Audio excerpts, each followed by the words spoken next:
আসসালামু আলাইকুম, কেমন আছেন সবাই? আশা করছি ভালো আছেন। সূরা বাকারার ১৫৬ নং আয়াতের অর্থ পড়ব, যেহেতু সময় কম তিলাওয়াত করব না। বিসমিল্লাহির রহমানির রহিম। যারা তাদেরকে যখন বিপদ আক্রান্ত করে তখন বলে, নিশ্চয়ই আমরা আল্লাহর জন্য এবং নিশ্চয়ই আমরা তার দিকেই প্রত্যাবর্তনকারী।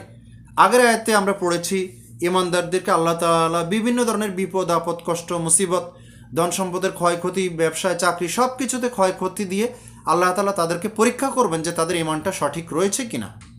তো এখানে সেটাই পরবর্তীতে বলা হয়েছে যে তাদেরকে যখন বিপদ আক্রান্ত করে তখন তারা বলে, নিশ্চয়ই আমরা আল্লাহর জন্য এবং নিশ্চয়ই আমরা আল্লাহর দিকেই প্রত্যাবর্তনকারী। মানে এছাড়া একজন মুমিন মুসলিম ইমানদারের আর কোনো ভিন্ন বক্তব্য থাকতে পারে না, আল্লাহর প্রতি কোনো অভিযোগ থাকতে পারে না যে কেন আমাদের উপর এটা হলো। এটাই বলবে যে নিশ্চয়ই আমরা আল্লাহর জন্য এবং নিশ্চয়ই আমরা তার দিকে প্রত্যাবর্তনকারী, মানে আমাদের মৃত্যু তিনিই দিবেন, এছাড়া আর কোনো